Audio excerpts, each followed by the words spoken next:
activités que nous organisions au sein du camp du réveil. Et finalement, le Seigneur nous a dit, non, parlez de moi.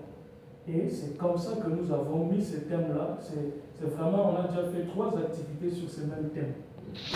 Effectivement, c'est dans ce sens pourquoi nous sommes en train d'organiser une grande activité encore qui va toujours continuer avec le même thème. Jésus-Christ. Pourquoi Jésus-Christ? Parce que Jésus-Christ c'est la solution aux problèmes des hommes.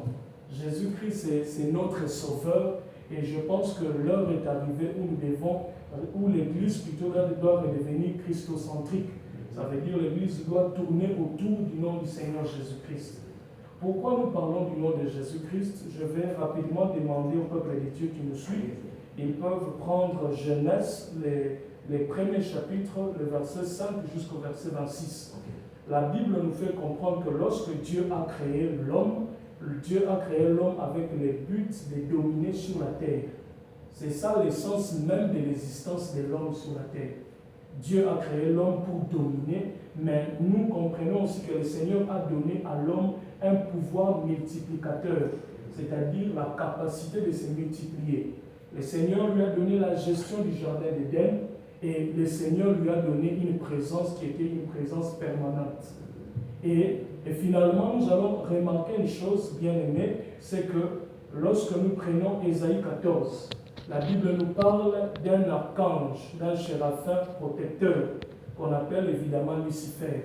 C'est une histoire que nous connaissons, même ceux qui nous suivent, qui a été précipité sur la terre. Et lorsqu'il descend sur la terre, finalement, il se rend compte que l'homme a bénéficié d'un grand amour de Dieu, que lui n'a pas bénéficié. Parce que la Bible dit qu'il n'a fait que penser, se projeter jusqu'à dépasser les étoiles et s'asseoir dans les lieux où Dieu s'est trouvé. Et c'est ainsi qu'il a été précipité. Mais lorsqu'il descend sur la terre, il remarque que l'homme a été créé à l'image de Dieu et que Dieu a concentré tout son amour sur l'humanité. C'est alors que le diable commence à jalouser l'homme. Et parmi les temps qu'il est en train d'étudier l'homme, il remarque quelque chose, Papa Émile. Il remarque c'est que Dieu a donné tout à l'homme. Dieu a donné la domination à l'homme. Dieu a donné à l'homme la clé du jardin d'Éden.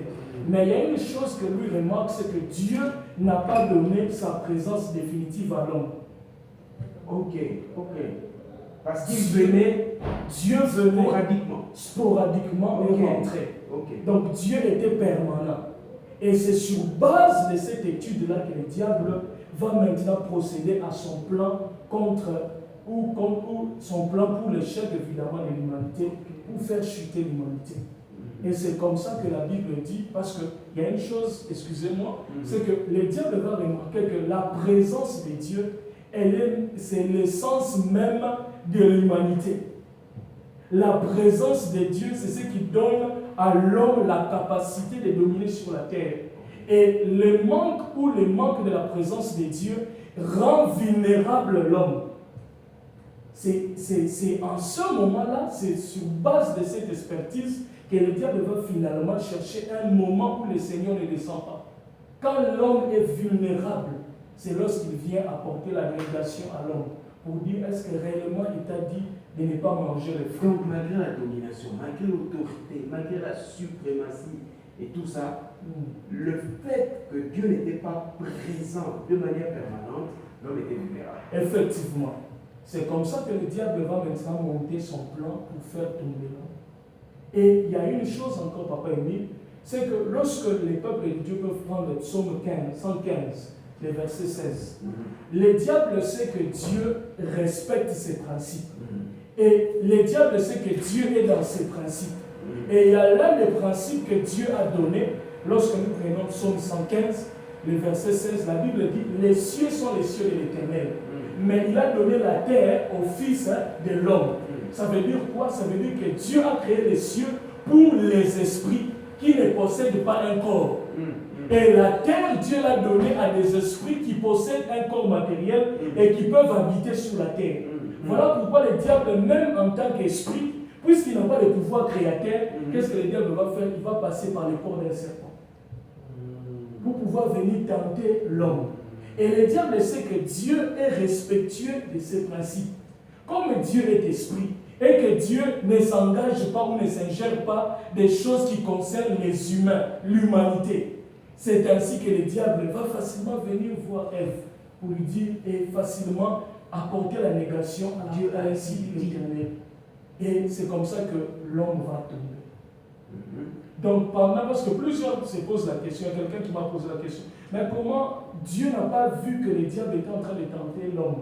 J'ai dit oui, Dieu a vu que le diable était en train de tenter l'homme, mais le problème c'est que Dieu est esprit. Et en tant qu'esprit, Dieu ne peut pas intervenir physiquement comme ça parce qu'il n'a pas un corps. Et comme le diable n'a pas le pouvoir créateur, comme le diable n'a pas le pouvoir multiplicateur, le diable en tant qu'esprit passe par le corps du serpent pour venir tenter l'homme, afin que l'homme puisse tomber. Mais Dieu pouvait aussi passer par un autre canal.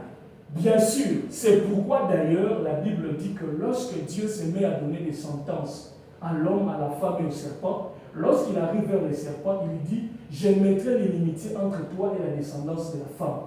Celle-ci t'écrasera la tête et toi tu lui montreras les talons. » Et au fait, Dieu voulait dire au serpent que je passerai par la femme. Elle me donnera une descendance. Elle me donnera un corps par lequel je viendrai réparer ce que toi, le diable, tu as détruit. C'est au fait ça la promesse de la descendance. Et nous comprenons finalement que lorsque Dieu donne cette promesse de la descendance, la Bible dit Dieu chasse l'homme du jardin d'Éden et sa présence. Mais l'agneau qui a été le tout premier agneau au jardin d'Éden, oui. C'était pas aussi une image au fait, l'agneau qui est... éloquente. Parce que la Bible dit, lorsque Dieu a dit à l'homme et la femme de ne pas manger, il a dit, les jours où vous mangerez les fruits, vous mourrez. Effectivement, il y avait une sentence de mort qui pesait sur eux. Et comme ils étaient dépourvus de la gloire de Dieu, c'est ainsi que Dieu tua cet animal-là, afin de prendre la peau de cet animal et la couvrir. C'est là où maintenant on a commencé à parler du sang qui couvrait, mais qui n'ôtait pas les péchés.